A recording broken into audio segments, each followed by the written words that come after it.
Hello everyone, আসসালামু আলাইকুম। কি অবস্থা সবার, কেমন আছেন? আমি আছি আপনাদের সাথে এম ই Sabuj from MHS blogs and welcome to my another new video and welcome to my YouTube channel.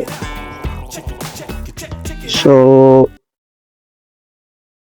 আজকে চলে এলাম, কিন্তু আজকে আমি কিছু টপিকস নিয়ে কথা বলবো। বাইকের কিছু খুঁটিনাটি কিছু প্রবলেম নিয়ে কথা বলবো, যে যেটা আসলে আহ, চলতে গেলে, বাইক চালাইতে গেলে আর কি, বাইক ড্রাইভ করতে গেলে আর কি যেটা লাগে কমন ইস্যু, কিন্তু মাঝে মধ্যে কিছু কিছু কমন ইস্যু আপনার লাইফ রিস্ক হয়ে দাঁড়ায়।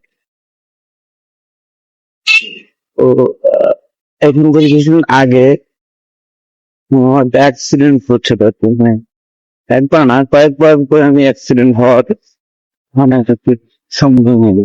তো উপরওয়ালার ইচ্ছায় বেঁচে যায়।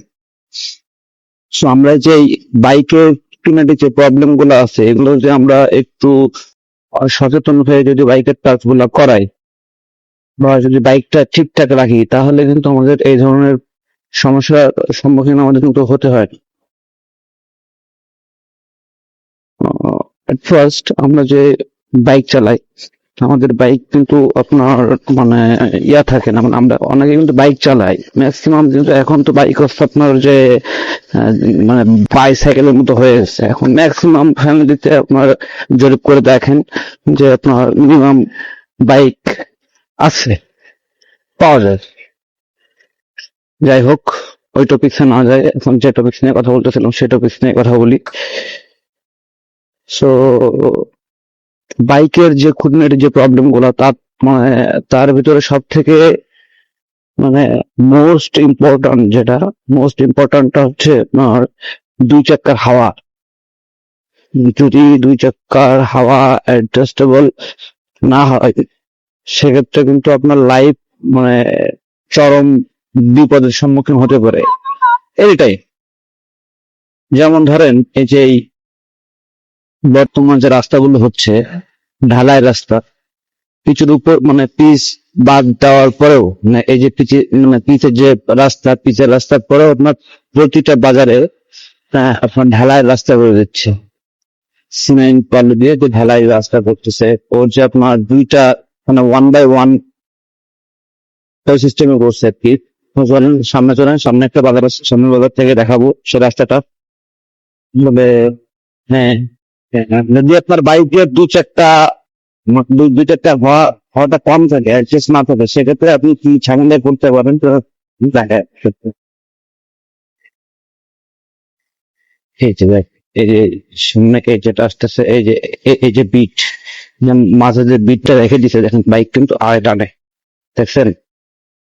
হ্যাঁ, এখন বইটা আপনারা এভাবে বুঝতে পারবেন না। এটা আসলে আমরা যারা বাইক চালাই বা অনেকের এই প্রবলেম আছে, কিন্তু অনেকে জানে না। যে মনে করে হয়তো, তারা মনে করে যে তাদের বাইকের যে হাইড্রোলিক আছে, হাইড্রোলিকের সম্ভবত কোনো প্রবলেম থাকতে পারে এটা।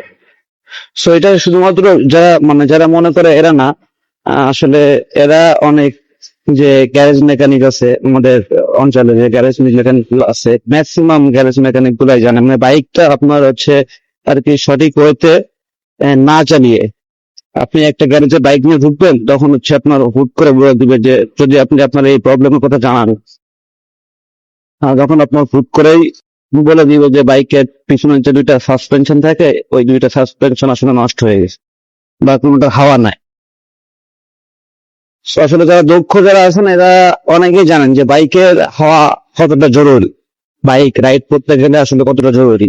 তো আমি একটু আগে যেটা আপনাদেরকে দেখালাম, যে ওই বাজারে তো আপনাকে দেখালাম যে ঢালাই যে রাস্তা, আপনার দুটো আপনার মাঝখান দিয়ে যে আপনার যে বর্ডারটা, এটা যদি হচ্ছে অ্যাডজাস্ট করা উচিত ছিল। তো অ্যাডজাস্ট যে কিছুর জন্য করি নাই, সেটা একমাত্র আহ রোডের যে আপনার কন্ট্রাক্টর থাকে, তিনি আর কি কাজ নাই, এনারাই ভালো বলতে পারবেন। সো এই জিনিসটা আসলে ঠিক করা খুবই দরকার ছিল, মানে জিনিসটা আসলে অ্যাডজাস্ট করা খুব দরকার ছিল। যাই হোক, কোন রকম সিস্টেম হয়তো এটা ওয়ার্ক করে নেয়, মানে এটা ফাঁকা রেখে দিচ্ছে, 1 by 1 থাকার কারণে এখন একটু একদিক দিয়ে ভালো হয়েছে যে আপনার 1 by 1 হয়ে গেছে, কিন্তু যারা বাইকার আছেন এদেরকে বলে দিই যে আপনাদের চাকা, মানে বাইকের চাকা ম্যাক্সিমাম, যেমন আমারটাই কিন্তু আমি এই প্রায় 1 বছর মতো আমার বাইকের হাওয়া ছিল, আমি অ্যাডজাস্ট করতাম সামনে 25 আর পিছনে 25, শুনে আপনারা হাসতে পারে, যদি আমি পাতলা মানুষ এই কারণে আমার হাওয়াটা, বাইকের হাওয়াটা কম থাকতো। যাই হোক, এখন নেক্সট টাইম আমি কিন্তু এসে বুঝতে পারছি যে আসলে বাইকের হাওয়াটা কতটা ইমার্জেন্সি। সো হাওয়া দিলে বাইকের আসলে গ্রিপ, চাকার গ্রিপ ওইভাবে পায় না, তারপর অন্তত লাইফ রিস্কটা ওইভাবে থাকে না। মানে আপনার বাইক কিন্তু আরে বারে আর যে টানটা দেয়, ওই ওই টানটা দিবেন বাইক, বাইকের মানে প্রধান সমস্যা হচ্ছে এটা যে বাইক আরে বারে যে টানটা দেয় ওই টানটা দিবে না। আর সেকেন্ডলি,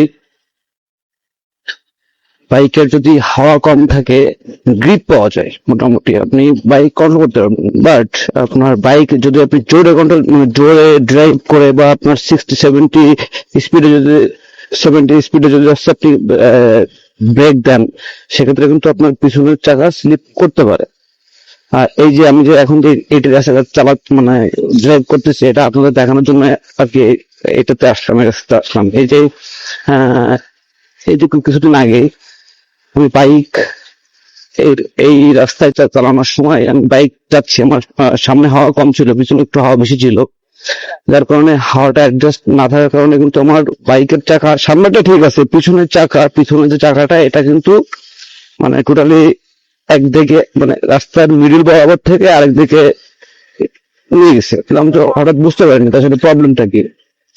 দেন আমি যখন হাওয়াটা অ্যাডজাস্ট করি তখন দেখি যে আমার পিছনের চাকায় হাওয়া আছে 32, সামনের চাকায় হাওয়া আছে 10। ঠিক আছে। আর গরমের সময়, এই যে প্রচন্ড গরমে আপনার মানে বাইকের হাওয়া কমতে পারে, অস্বাভাবিক কিছুই না। সো হাওয়াটা মাঝে মধ্যে চেক করে নেবেন।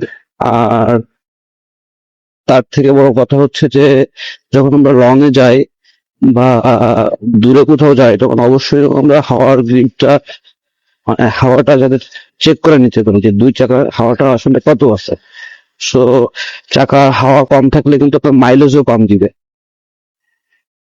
গাড়ি বা বাইক যদি আর এবারে টানে বা আঁকা বাঁকা পথে চলে বা আঁকা বাঁকা হয়ে যায়, সেক্ষেত্রে আপনারা আগে দেখবেন যে আপনার হাওয়া, বাইকে হাওয়া কত আছে, দেন আপনি সাসপেনশনের কাজ করাইতে পারেন, ঘাড়ের কাজ, বল্ডাজারের কাজ, এগুলো আসতে পারে। কিন্তু আপনি সবার আগে যেটা দেখবেন সেটা হচ্ছে আপনার বাইকের হাওয়া, দুই চাকার হাওয়াটা অ্যাডজাস্ট আছে কিনা। সো আজকের টপিক এটাই ছিল।